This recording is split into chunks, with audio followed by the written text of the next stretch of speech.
Oh, my heart just started beating really fast. So I asked you a question on the last cruise about a relationship I was in, and he was there on the cruise with me. We've been together for 6 years. We have a business together. He wanted variety, and I didn't. And so your answer was, well, you can go create whatever you want.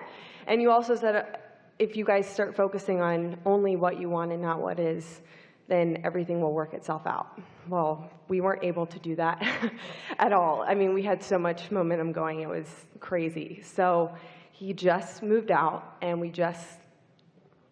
I don't really know what it is. It's kind of an evolving relationship now, but we still have to work together. So we do business together all day long. And it's a very interesting situation because I'm constantly being reminded of what is. And well, then you've put yourself in an extremely difficult position to find new thoughts. Under those conditions, it's logical that the momentum will continue because most of your thoughts are coming in response to what you're observing.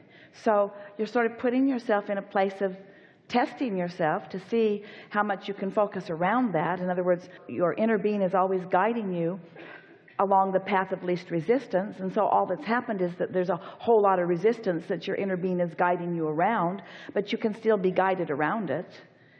You just have to kind of step back away from it. Have you decided that you're not trying to make anything happen relative to a relationship? When I had step one moments when he was talking about what he wants, and I was sitting there thinking, oh my gosh, how amazing would it be to be with a man that just wants to go, so deep and have this incredible soul connection, and we can travel the world together. And do you believe that your relationship with this person has put more content into your vortex? 1,000%. And do you believe that that vortex is an operating, functioning, vibrational thing, and that your inner being is involved? And do you believe that something wonderful is coming from that and that you will know it when you see it? The second I think of a relationship again, I think I get scared, and I don't want that. My freedom's gone. And so this is a perfect example of what we've been talking about all day here today. You did your job. You put things into the vortex. The vortex is culminating. It's becoming more and more. It's coming to the point of recognition. You get a glimpse of it, and as soon as you get a glimpse of it, you let the recent reality keep you from realizing the new thought. But it won't keep happening. In other words, you'll adjust into the new environment. You'll become accustomed to the way these thoughts feel. What we want you to focus upon are these facts. That relationship did cause you to put more in your vortex than all other relationships put together. Your vortex is in a stronger, more active place than it has ever been. Your inner being is more actively involved in it because your desire is stronger. Because of all of the stuff that you were living, it is just a more dynamic place. There's been more focus upon it, and so it is ripe and ready. And ideas are occurring to you, and almost the moment that they come, you kill them with your concern. But at least you know that you are doing that. You said those words to us before we said those words to you.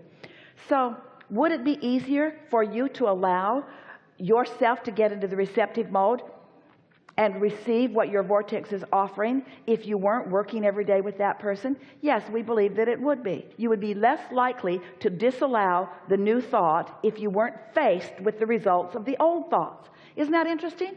When you're faced right now with the results of the old thoughts you thought, it's hard for you to think new thoughts in the face of that. That's why separation is easier to clear your head. It is easier to get into a place where you can really, really find out what the vision is now as a result of what's been going on. But you've never liked easy. And most of you don't either. Most of you don't mind a little extra focus. It's going to be all right, but it's not going to be instantly the way you want it to be because there is a little bit of a holdup. We can tell you that what you want, what you have come to the conclusion that you want, is perceivable by you.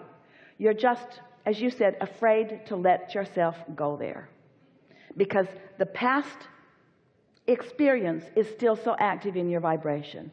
And that's why we encourage anything that can cause you to focus more easily. Get your attention off of it. How much time would you say it takes to allow momentum to subside?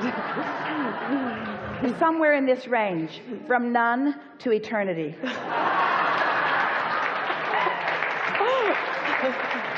Because It's like wanting to get a signal from a transmitting tower, and you've got your tuner sitting there, and they're broadcasting on 98.7, and you've got it sitting there on 98.2, 3.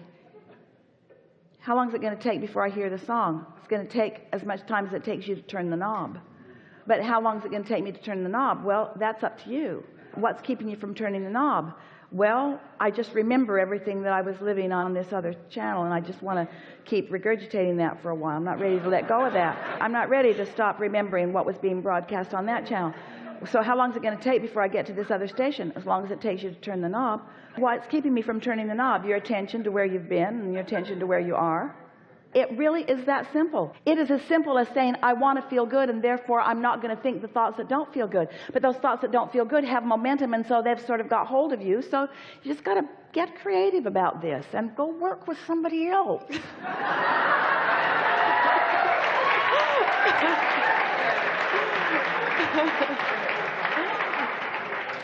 Because there's a part of you who is still not sure that you made the right decision. And that's why you're still hanging on to that. It's true. Yeah.